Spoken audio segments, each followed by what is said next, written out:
sebuah fenomena yang terjadi di perairan luas dengan gelombang tinggi, dan disertai arus yang cukup kencang. Gejala alam tersebut dinamakan tsunami. Kata tsunami berasal dari istilah di Jepang yang berarti ombak besar di pelabuhan.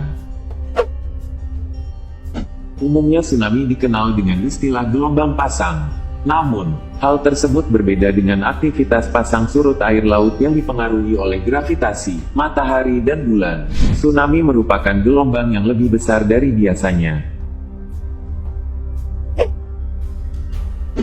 Normalnya, ombak di laut terjadi dikarenakan adanya energi yang digerakkan oleh angin. Dikarenakan hanya memiliki kekuatan terbatas, angin hanya mampu menggerakkan permukaan laut. Berbeda halnya dengan tsunami, energi yang menggerakkan air terdapat dari bawah permukaan air.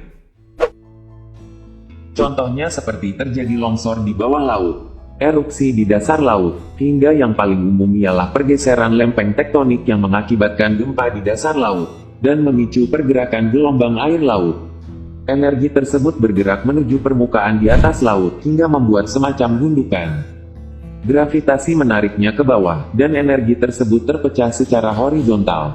Lalu, terjadilah gelombang tsunami yang mampu bergerak dengan kecepatan 500 mil per jam ke arah daratan.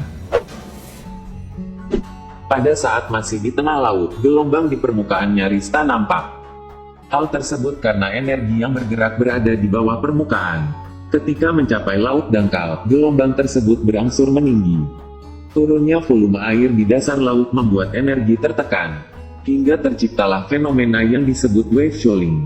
Kecepatannya berkurang, namun ketinggiannya naik bisa mencapai 100 kaki. Gelombang tsunami akan menerjang apapun yang ada di hadapannya, terlebih pada orang-orang yang tak sempat menyelamatkan diri. Saat gelombang mereda, air akan surut secara perlahan kembali ke dataran yang lebih rendah.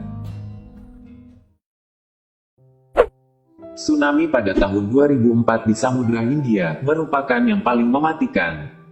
Tercatat lebih dari 200.000 orang tewas dalam bencana tersebut. Indonesia pun merasakannya. Beberapa daerah di Aceh terkena terjangan gelombang tsunami.